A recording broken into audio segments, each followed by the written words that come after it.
아멘. 오늘도 예배 성공자 되기를 주의 이름으로 축원합니다. 우리 하나님은 전능하신 분이십니다.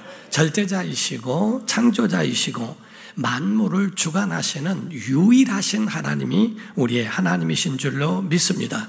하나님은 사람에게 대하여 이와 같이 이 절대자를 사모하는 마음을 하나님이 모두에게 주셨다라고 되어 있습니다. 전도서 3장 11절을 보게 되면 시작.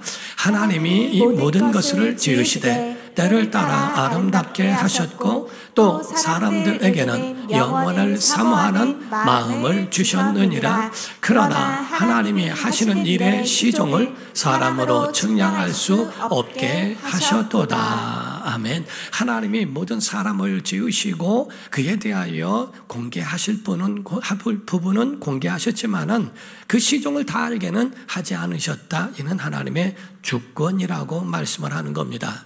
그러므로 어느 오지를 가더라도 보면은 신을 섬긴 그러한 자국이 있는 것은 사람이 사는 곳입니다. 그러나 짐승만 있는 곳에서는 절대로 제사하거나 예배한 흔적이 없다는 것이 신비롭다고 이야기를 합니다. 성경은 우리에게 권면하고 있기를 우리에게 대하여 이런 속담이 있죠.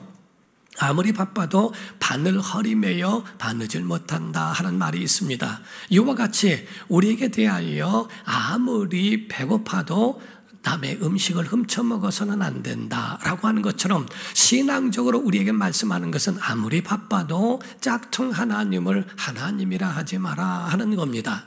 우리에 대하여 말씀하신 하나님의 명령과 그 권면에는 다 의미가 있고 뜻이 있기 때문에 그렇습니다. 사랑하는 성도 여러분, 말을 바꾸면 조금 그 말이 바뀌어지면 의미가 달라지는 경우도 없지 않아 있어요.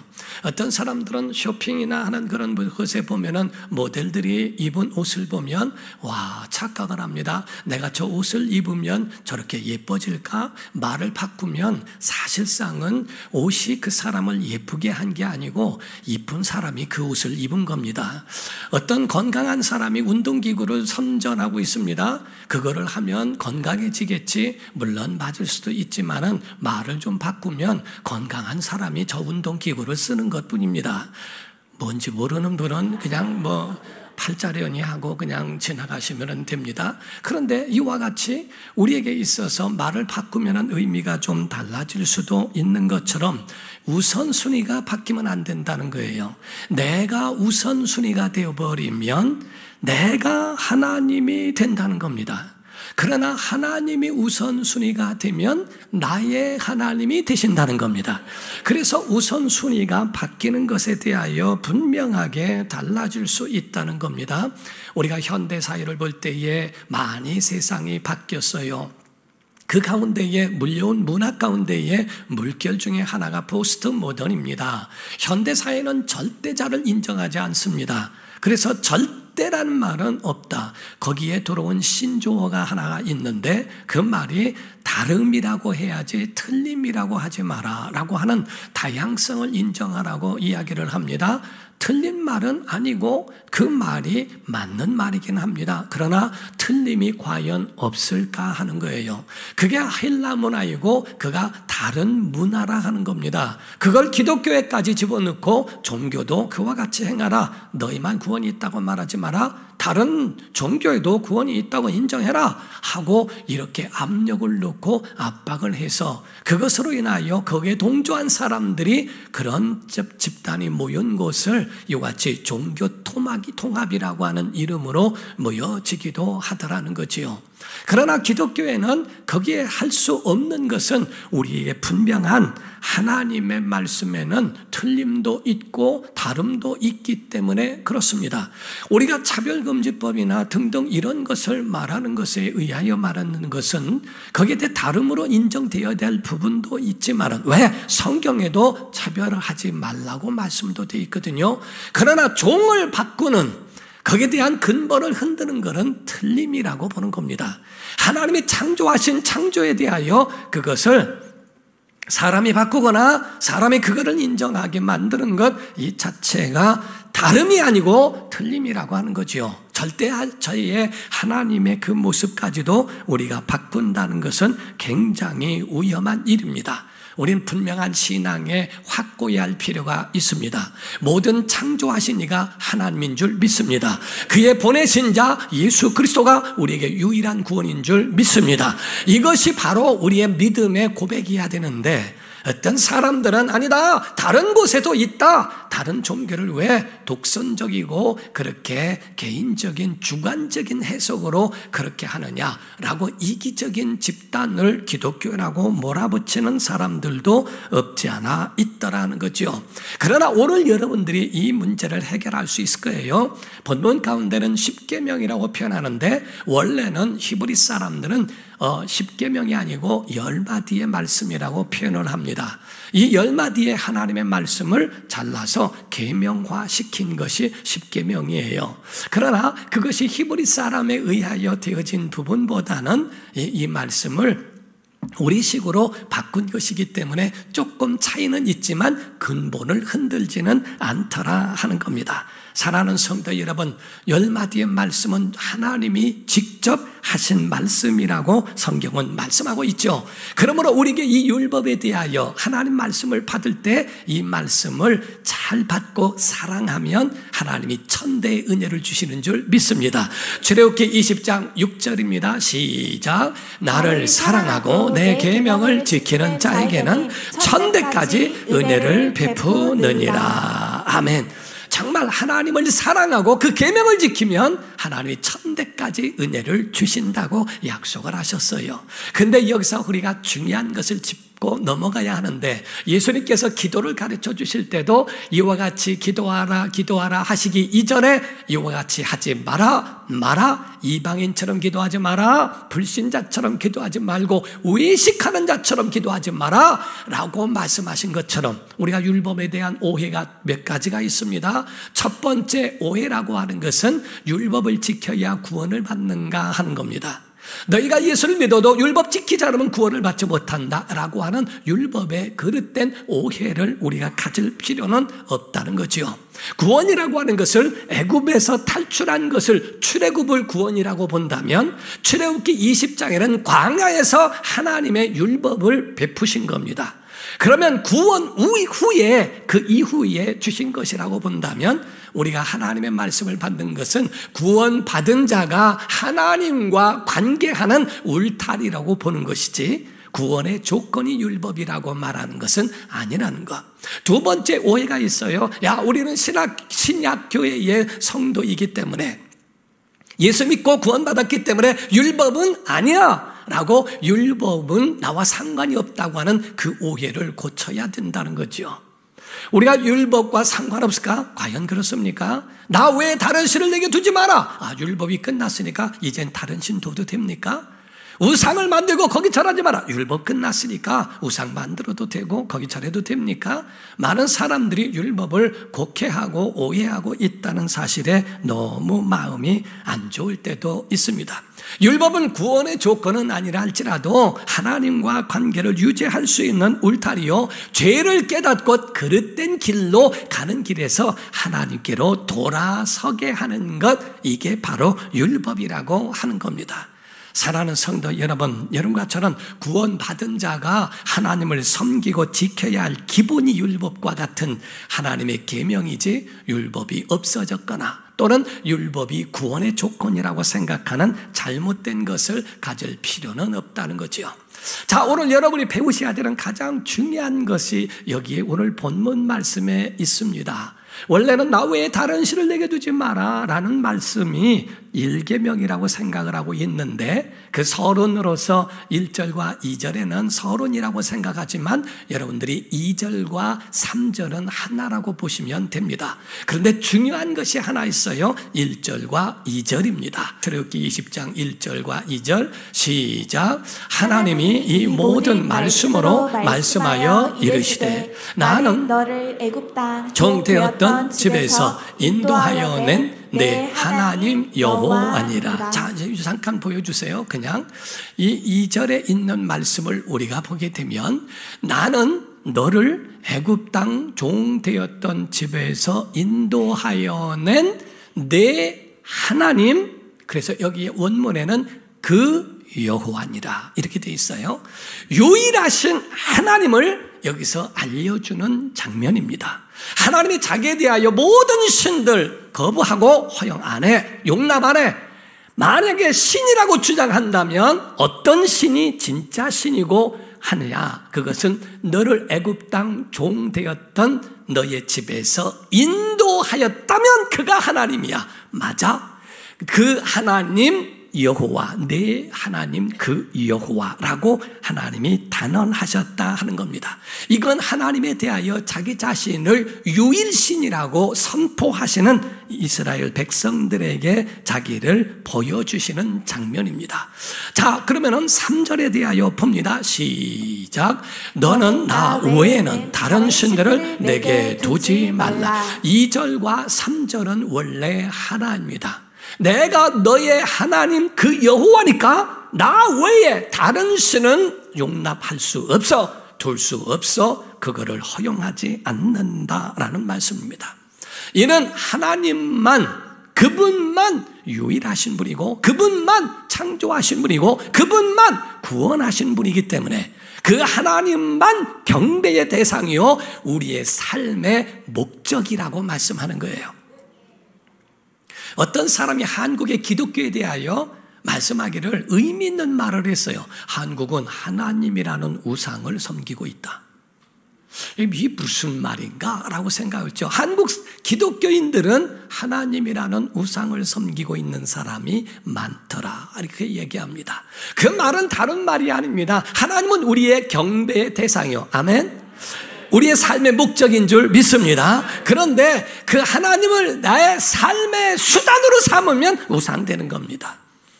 우리의 경배 대상이요 우리의 목적이라면 하나님은 하나님이시지만은 하나님을 나의 삶의 수단으로 삼는 순간 그 사람은 바로 하나님을 우상으로 만들어버렸다 하는 겁니다. 축복의 수단이 아니에요. 우리의 삶의 목적입니다. 하나님을 경외하는 것은 우리의 믿음의 목적이라고 하는 사실입니다. 그래서 하나님은 그에 대하여 자세하게 표현하셨어요. 4절과 5절입니다.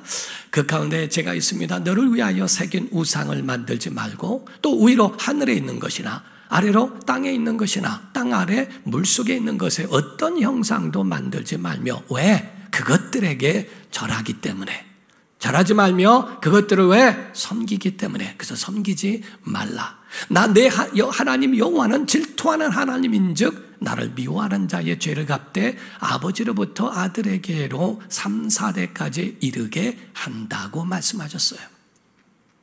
여기서 하나님은 질투하는 하나님이라고 하니까 또 내가 질투하는 거를 또 그거 하나님도 질투한대야 나도 질투해 합리화시키는 거 그거는 옳은 태도가 아닙니다. 그런데 하늘에 있는 것 땅에 있는 것 어떤 것도 신격화하지 마라. 하나님이라 하지 마라 이 얘기입니다. 어떤 것도 내 주머니에 있는 것 내 모든 삶에 있는 어떤 것도 나를 지키는 수호신이라 말하지 마라. 그걸 거부한다. 하늘에 있는 것, 해와 달과 별들, 이런 일월성신이나 이런 것들, 땅에 있는 어떤 것도, 그리고 땅 아래에 있는 물고기 형상도 그것 가지고 신격화하면 우상이야 하는 말씀이에요. 그래서 그런 것들에 대하여서는 하나님이 거부하시고 할 수 없도록 그거에 대하여 경고하신 겁니다. 우상은 보이는 것도 있고 보이지 않는 우상도 있어요. 우상이라고 하면 막 혐오스럽고 막 징그러운 걸로만 생각하는데 그렇지 않습니다. 가장 화려하고 가장 세련된 곳으로 우리에게 접근하는 경우도 없지 않아 있거든요. 우상은 다른 거 아닙니다. 하나님을 대신하여 그 받는 대신하는 모든 것들이 우상입니다.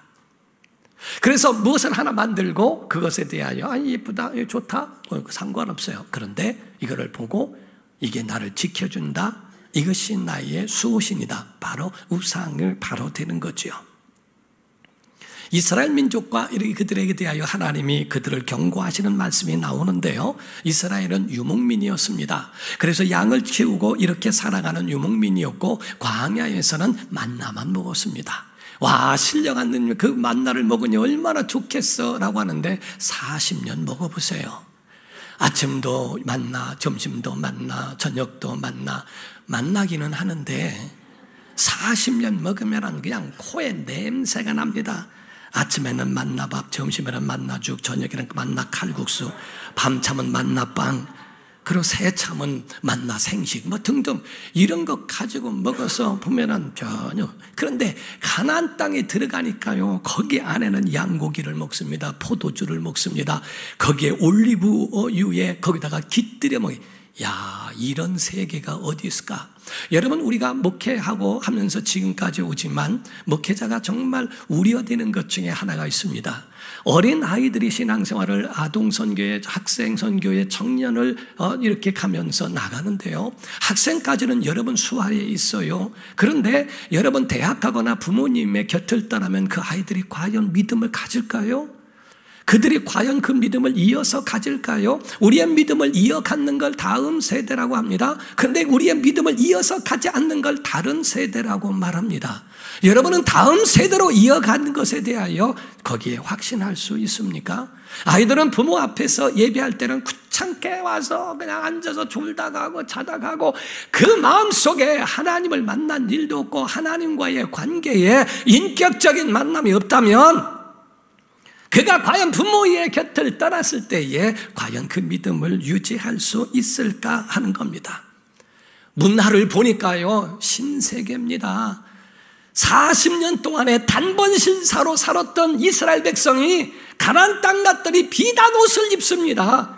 그게 먹는 것부터 제사와 성경 공부를 광야에서 하는 게 떼약볕에서 힘들고 어려웠는데요, 가나안 땅 갔더니 제사의 급이 달라요.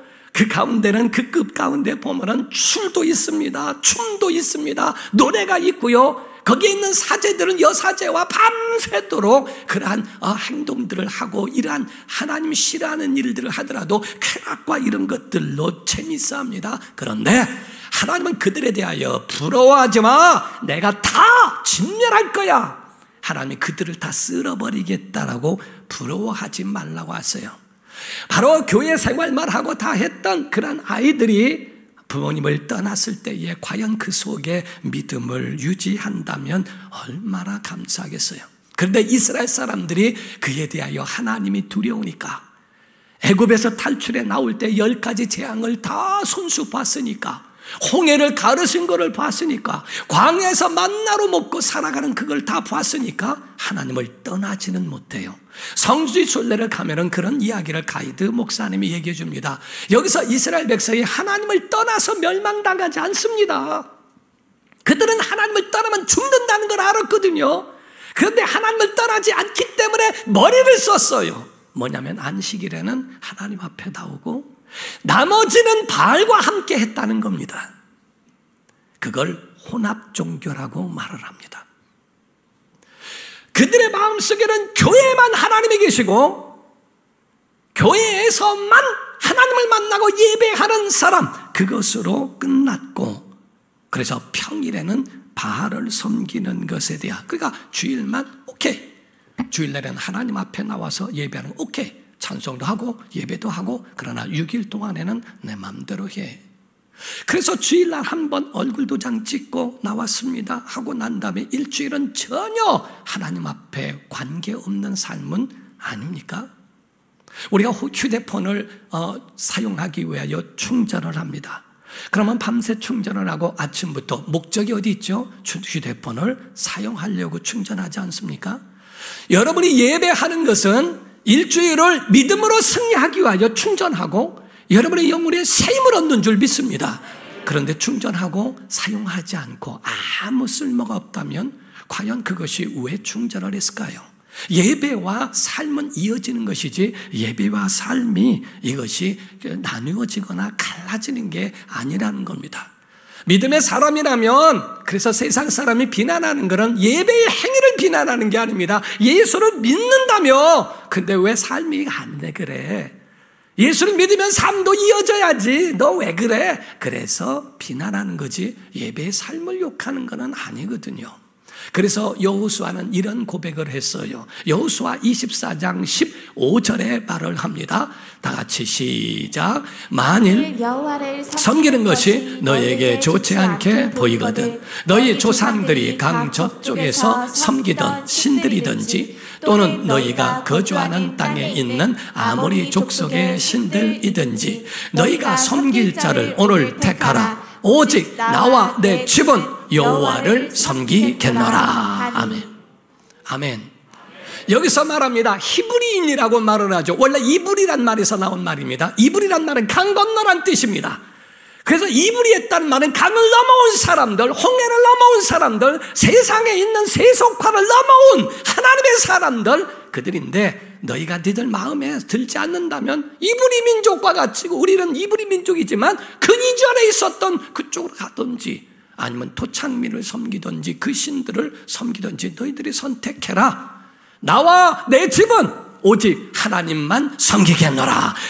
우리의 고백이 되기를 주 이름으로 축원합니다. 이 말의 고백은 다른 게 아닙니다. 나는 하나님만 섬기겠노라, 하나님을 우선하리라 라는 말입니다. 하나님보다 물질을 우선하지 않고 명예도 우선하지 않고 어떤 것도 하나님보다 우선하지 않겠다는 신앙의 각오가 그에 대하여 들어있는 거예요. 요즘 현대적으로 나온 아주 무서운 신이 하나 있습니다. 그게 무슨 신이냐면 경제의 신이에요. 혹은 물질의 신, 돈 신이죠. 이 물질의 신이라고 하는 경제의 신이라는 것, 이 물질 때문에 그 경제의 유익을 위하여서는 여태까지 어제의 적이 오늘의 친구가 될 수도 있고요. 유익에 전혀 관계없고 해가 된다고 생각하면 어제의 친구가 오늘의 적이 될 수 있는 게 경제적인 거예요. 내게 돈의 유익이 있으면 거기 가지. 없으면 그럼 내가 갈 이유가 없고 전혀 그와는 담을 쌓게 되는 것이 이게 경제의 신, 우상이라는 겁니다. 여기에 마귀는 하나 더 덧붙인 보너스로 준 그런 두 번째 선물인 신이 있는데 그 경제의 신에 따라오는 두 번째가 이걸 내가 정당하게 벌었는가? 내가 정당하게 얻었는가? 라고 하는 죄책감과 이런 마음을 가질 때 그거를 뒤집을 수 있는 것이 행복이요 쾌락의 신입니다. 그래서 그 가운데 죄책감을 느낄 새가 없이 경제적으로 가지면 바꾸기 시작합니다. 제일 첫 번째 차를 바꿉니다. 두 번째 집을 바꿉니다. 돈이 더 많으면 다 바꿉니다. 그래도 더 많으면 마누라도 바꿉니다. 별거를 다 바꿔요. 로또를 당첨됐다고 해가지고 막 짐을 싸요. 남편이 들어와서 왜 그래? 로또가 당첨됐어요. 그래? 아이고 근데 왜 짐을 싸? 어디 가려고? 아니 당신 나가라고 하듯이 말이요. 물질이 생겼고 다 있으니까 이제부터는 귀찮아지고 다 사람이 싫어지고 내 것 쓰는 것조차가 싫어지고 그리고 흥청망청 쓰면서 돌아오는 그 쾌락으로 그 속에 있는 죄책감에 대하여 무감각해지는 것이 현대의 아주 무서운 신이라고 이야기합니다. 하나님의 사람은요 다 행복한 것만은 아니에요. 불편하기가 이루 말할 수 없을 수도 있어요. 광야가 얼마나 불편합니까? 먹을 게 별로 있습니까? 만나만 먹어야 되죠. 단번 신사로 가야죠. 아주 이런 것에 살아가야 되고 하나님만 바라보고 이게 얼마나 이게 참 힘든 일입니까? 불편해도 우리의 신앙생활에는 과연 누가 우리를 붙잡아 주냐는 거예요. 누가 인정하느냐 하는 겁니다. 우리가 시편 1편 6절을 보면 이 말씀이 있어요. 무릇 의인들의 길은 누가? 여호와께서 뭐 하세요? 인정하시나 악인들의 길은 뭐예요? 망하리로다. 여러분 하나님만 인정하시면 됐지. 사람이 인정해. 누가 인정하라고 누가 나 쳐다도 않고. 물론 그것도 참 위로는 돼요. 그런데 우리의 궁극적인 진짜 목적은 하나님의 위로가 아니겠습니까? 따라가 보십시오. 하나님 그렇게 해가지고 하나님 들으시지도 않아요. 하나님 나는 하나님의 위로가 하나님의 위로면 충분합니다. 믿으시면 아멘 하세요. 예, 하나님의 위로면 충분합니다. 이런 마음이 있어야 돼요. 제가 대전에 있는 어느 큰 교회 목사님이 계신데 그 목사님이 한 15년 전인가 20년 전에 강의하신 강의를 들은 적이 있어요. 근데 그 강의를 하실 때에 세 가지를 말씀했는데 그 중에 하나가요 뭐였냐면요, 자기는 목회에 대하여 목회는 힘든 게 아니라 목회는 행복한 것이다. 저는 그게 굉장히 충격을 받으면서 살짝 기분 나쁠 뻔했어요. 왜냐하면 목회는 힘든 거지 어째서 행복하다고 말을 할 수 있을까? 라는 생각에 그렇게 너무 의아했습니다. 근데 그분은 교인이 많습니다. 근데 그 목사님이 행복해하는 이유에 대한 설명을 하시는데 딱 하나더라고요. 그 많은 사람들을 어떻게 비유를 맞춥니까? 저는 오직 하나님의 비유만 맞춥니다. 내가 하나님의 비유를 맞췄더니 성도들도 하나님 비유 맞히더라고요. 그러면 하나님의 인정을 받으면 사람들도 인정해 주게 돼 있더라는 거죠. 오늘날 많은 사람이 하나님은 없고 그냥 사람이 인정 그것으로 끝나버리는 여기에 허점이 있고 거기서 복이 새는 경우가 있다는 거예요. 우리 자신을 우상 만들지 말라는 겁니다. 내가 하나님 되지 말라는 겁니다. 우상에게 다른 게 아니라 우상은 어떤 것에 신격화하면 그게 우상이라고 한 것처럼 어떤 사람이 내 주머니에 있는 거 그리고 가지고 다니는 상관이 없어요. 하나님은요 재능도 주셨어요. 출애굽기 31장을 보면 하나님이 재능을 주셔서 어떤 거를 만들게 하신 거예요. 그럼 인형도 안 되겠네, 뭐도 안 되겠네, 그리고 의자는 이런 걸 뭐 안 되나, 어떤 것도 안 되나. 이것이 아니라 하나님 그런 재능을 주셨어요. 그러나 우상이 되게 만들지는 말라는 겁니다. 어떤 사람이 십자가나 이런 거, 십자가가 나를 지킨다. 아니에요. 그건 묵상하는 거예요. 예수님이 십자가를 지셨다고 하는 걸 묵상하고 은혜를 기억하는 겁니다. 그런데 그 십자가가 나를 지킨다면 그것도 우상이 되는 겁니다. 어떤 목사님이 자매에게 그랬대요. 십자가는 말이요 지고 다니는 거지 십자가를 앞에다 달고 다니나, 그렇게 얘기했더니 그분이 그 자매가 그러더래요. 목사님 뛰면은 십자가가 뒤로 가기도 해요. 그러더래요. 그래서 지고 다닐 때도 있다고 그러더래요. 그런 논리라고 얘기한다면은 이 이야기도 있습니다. 어떤 사람이 밤새 잠을 자는데 모기 한 마리 때문에 잠을 못 자는 거 얼마나 물어뜯던지 이 모기를 잡고 자리라 불을 켜놓고 모기를 살피다가 봤어요. 모기를 때려잡으려고 딱 하는데 모기가 말을 하더래요. 사람에게 하는 말이 당신은 나를 죽일 수 없습니다. 그랬더래요. 깜짝 놀라서 아니 죽일 수 없는 이유가 뭐냐 그랬더니 하는 말이 내 몸에 당신의 피가 흐르고 있습니다. 별 희한한 얘기를 다 하고 있어요. 여러분, 동상과 우상의 차이가 있습니다. 동상은 사람의 업적을 기리는 거지 신격화하지는 않습니다. 그러나 어떤 교주의 동상을 놓고 거기에 신격화하면 우상입니다. 여러분과 제가 분명히 그거를 구분할 줄 알고 그거에 대하여 여러분이 분별할 줄 아는 것, 이게 바로 우리의 신앙생활이에요. 그 결과가 분명히 있다는 거예요. 오늘 본문 말씀 출애굽기 20장 5절을 다시 봅니다. 그것들에게 절하지 말라. 왜? 섬기게 되니까. 내 하나님 여호와는 질투하는 하나님인즉 그거를 우상 숭배하는 것은 나를 미워하는 자로 여길 거야. 그래서 그게 죄를 갚되 아버지로부터 아들에게로 3, 4대까지 이르게 할 거야 라고 말씀하세요. 우상을 숭배한 거 회개하라 라고 하는 겁니다. 내 속에 하나님 외에 다른 것 가졌던 거 회개하라 라고 합니다. 근데 회개하지 않은 아버지의 때로부터 3, 4대 그 저주가 그러면 어떡하지? 두려워할 이유가 없어요. 요한복음 8장 32절에 말씀하고 있습니다. 두 번 있습니다. 시작. 진리를 알지니 진리가 너희를 자유롭게 하라. 시작. 진리를 알지니 진리가 너희를 자유롭게 하리라. 믿으시면 아멘 하십시오. 예수의 피의 은혜가 있는 자에게는 넘어가는 걸 믿으셔야 됩니다. 저주가 끊어지는 걸 믿으셔야 됩니다. 그 저주가 내게 흐를 이유가 없다는 거예요. 하나님의 약속을 믿고 있는 사람들에 대해서는 자유함이 그 속에 있기 때문에 염려할 필요도 없고 그 속에 걱정할 이유도 없다는 겁니다. 왜? 하나님을 섬기는 믿음의 사람에게는 저주가 끊어져 버렸기 때문에 그렇다는 겁니다. 말씀을 마칩니다. 정리합니다. 여러분, 하나님 외에 구원은 없습니다. 예수 외에 구원은 없습니다. 하나님만 섬기시고 하나님을 우선하기를 주 이름으로 축원합니다. 내가 하나님 되지 말고 하나님이 나의 하나님 되기를 주 이름으로 축원합니다. 하나님 사랑하겠습니다, 하나님 섬기겠습니다, 하나님 사랑합니다 라는 신앙의 고백이 여러분 안에 있기를 주 이름으로 축원합니다. 그것 때문에 불편해도 힘들어도 믿음을 지켰던 거예요. 주기철 목사님을 잠깐 이야기합니다. 주기철 목사님이 일제하에 있을 때 두 가지의 그 자서전과 그 영화화되기도 했는데, 한 가지는 신사참배를 거부해서 거기에 갇히고 모진 고문을 당하셨어요. 하루는 그 고문하는 사람이 깨를 내서 신사참배를 어쩔 수 없이 할 수밖에 없도록 만들어 놓은 것이 며칠을 굶겼다가 거기다가 이 상을 차려놓고 먹으라고 합니다. 배가 너무 고프니까 목사님이 그걸 먹으려고 하는데 신기한 건 숟갈도 없고 젓갈도 없어요.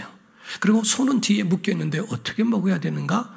그러나 배고픈 나머지 아무 생각 없이 먹으려고 입을 갖다 대는 순간에 가만히 보니까 앞에 신사가 있는 거예요. 그거를 먹으면 고개를 숙이게 되니까 고개를 숙여 할 수 없이 절을 하게 돼버리기 때문에 벌떡 일어나서 그 밥상을 걷어찹니다.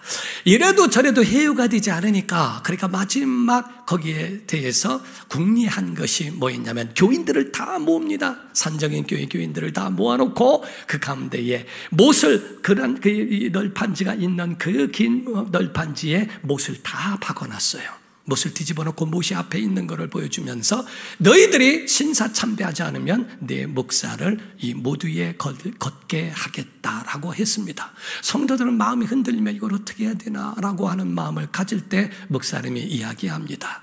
여러분들이 신사참배를 한다면 내가 고문당하고 옥살이한 것이 아무런 의미가 없게 됩니다. 여러분이 신사참배를 한다면, 그렇다면 여러분이 나를 위하는 것이 아니라 여러분은 하나님을 배신하는 사람이 됩니다. 내가 못 위를 걷겠습니다. 그리하고 그 못 위를 걷습니다. 저 높은 곳을 향하여 날마다 나아갑니다. 한 발자국 두 발자국 걸어가신 자마다 뜨거운 눈물 붉은 피 가득하게 고였구나 찬송하면서 거기를 걷는 거예요. 못이 들어가고 뺄 때 더 아파요. 또 걷습니다. 다 걸을 때까지 성도들이 찬양을 합니다. 함께 찬양하면서 하나님을 노래합니다. 야, 주기철 목사는 안 되겠구나. 어떻게 모두리를 걷냐. 그래서 몸이 많이 허약해진 것 같으니 그러니까 당신에게 영양제를 주겠다. 그게 독약이었습니다. 해방 이틀 넘고 이틀 전에 주기철 목사님은 세상을 떠납니다. 손양원 목사님은 해방 다음 날 죽이게 되어 있었는데 해방 때문에 거기서 풀려나게 되셨고, 그리고 공산주의자들에 의하여 죽임을 당하시게 되죠. 사랑하는 성도 여러분, 힘들고 어렵고 여러분 고달퍼도 예수 안에 있기를 주 이름으로 축원합니다. 내가 하나님 되지 말고 하나님이 나의 하나님 되게 하기를 예수 이름으로 축원합니다. 기도합니다. 다 같이 이 시간에 동서로 기도할 때, 하나님 내가 하나님 되지 않게 하소서. 세상의 어떤 것도 허용치 아니하고 오직 하나님만 섬기는